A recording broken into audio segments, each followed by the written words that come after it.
My sister didn't just pour a glass of vintage red wine down my white silk dress. She looked me dead in the eyes and told the security guard that the help wasn't allowed to cry in front of the guests. The wine spread across my chest like a wound opening. I felt the cold seep through to my skin. But what paralyzed me wasn't the temperature. It was my mother's face in the glass door behind Chloe. She saw everything. She watched her youngest daughter get humiliated at her eldest daughter's wedding, and then she turned around and walked back to the champagne. My hands started shaking, not from embarrassment, from rage. Because as the Cabernet soaked into my dress, I looked past Chloe's smirking face and saw my husband's black SUV pulling into the valet circle.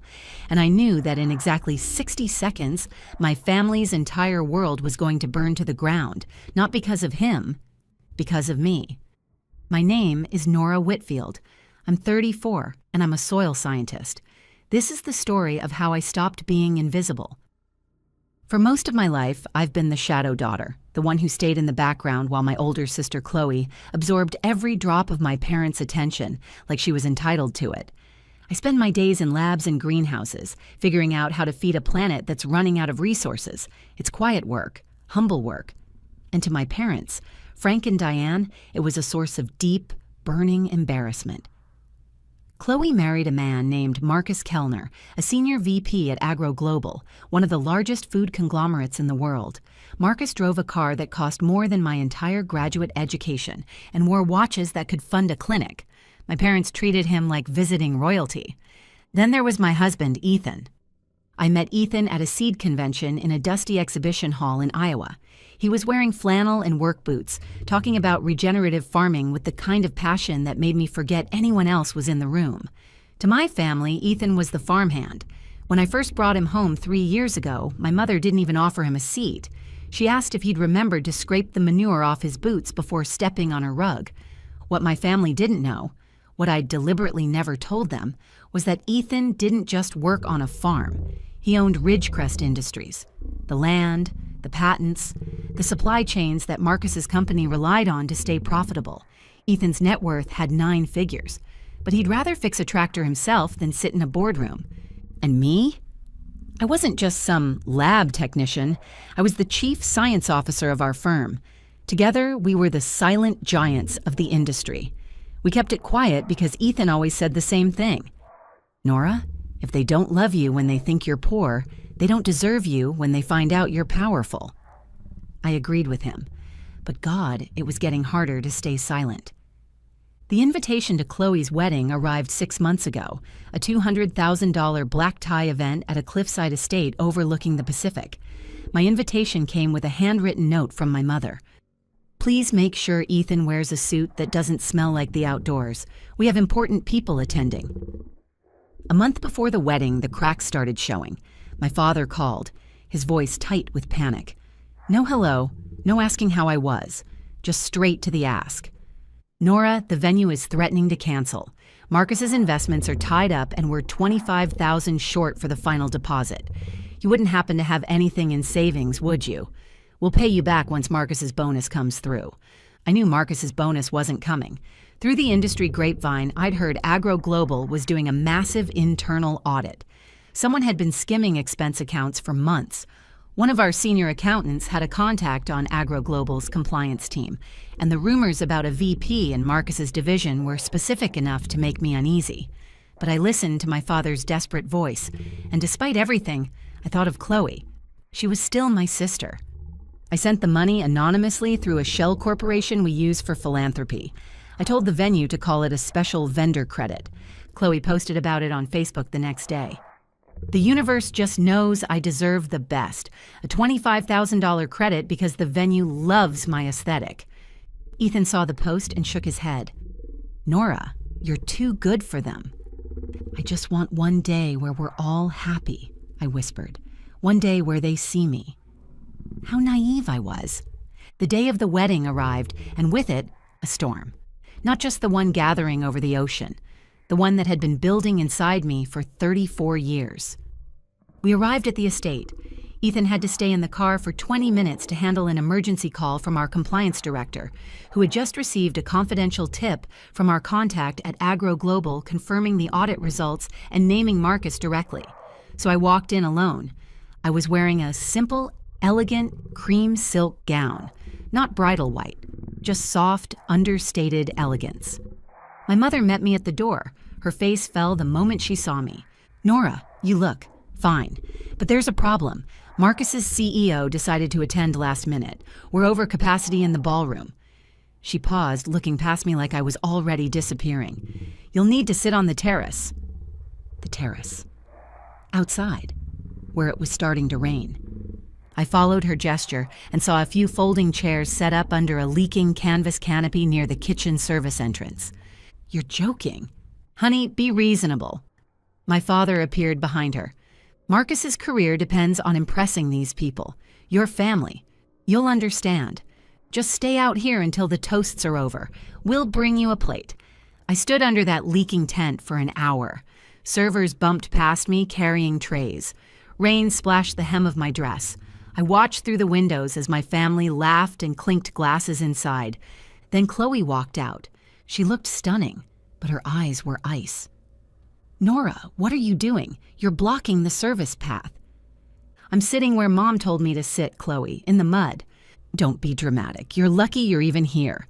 Honestly, Marcus was worried Ethan would start rambling about fertilizer to the CEO and embarrass everyone. She looked at my dress, her lip curling. "Is that silk? Bit much for a farm girl, don't you think?"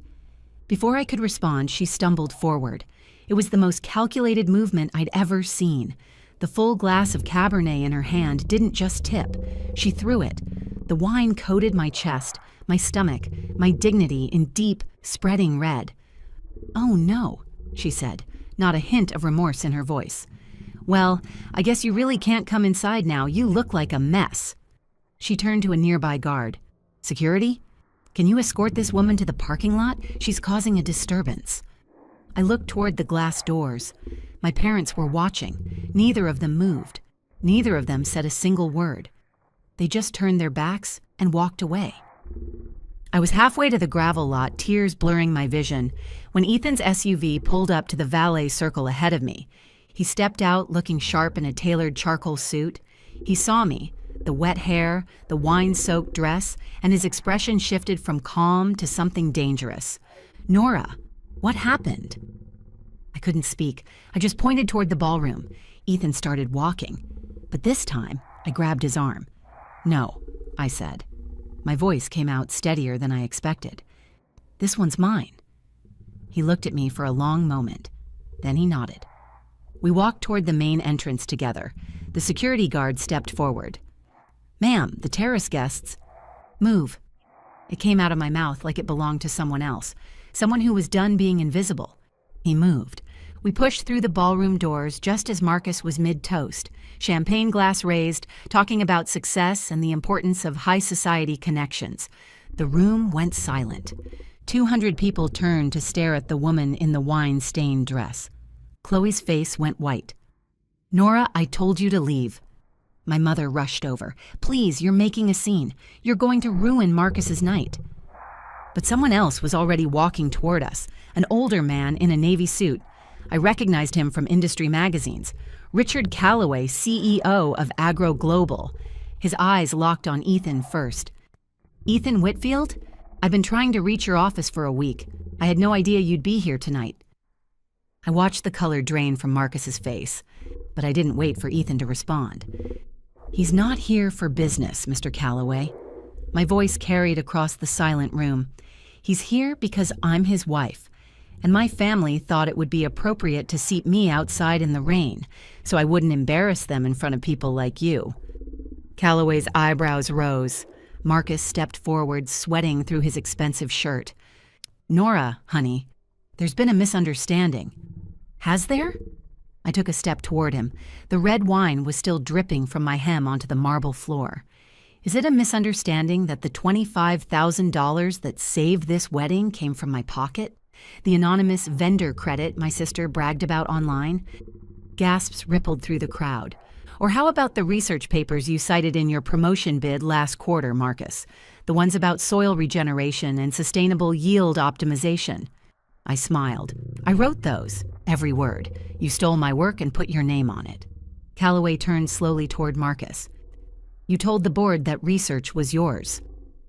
"It was a collaboration," Marcus stammered. "She's exaggerating." "I have the original files," I said, time-stamped, backed up on 3 servers. I also have something else. I turned to Ethan. He handed me the folder he'd received documentation of during the car ride over. "This is an internal audit report," I said, holding it up. "It documents $40,000 in fraudulent expense claims over the past 18 months, all traced to accounts controlled by your senior VP. I looked at Chloe. "It's how he paid for this aesthetic wedding." Chloe screamed. "That's a lie. My husband is successful." "Your husband is a thief," I said, "and you're a bully. And our parents?" I turned to look at my mother, who had gone pale as bone.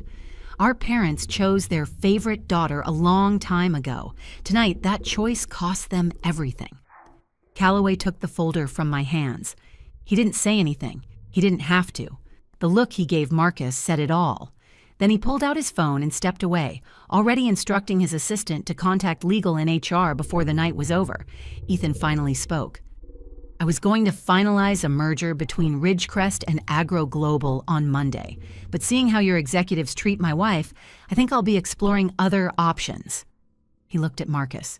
"Don't bother coming in Monday. Security will have your things in a box." My father tried to grab Ethan's arm.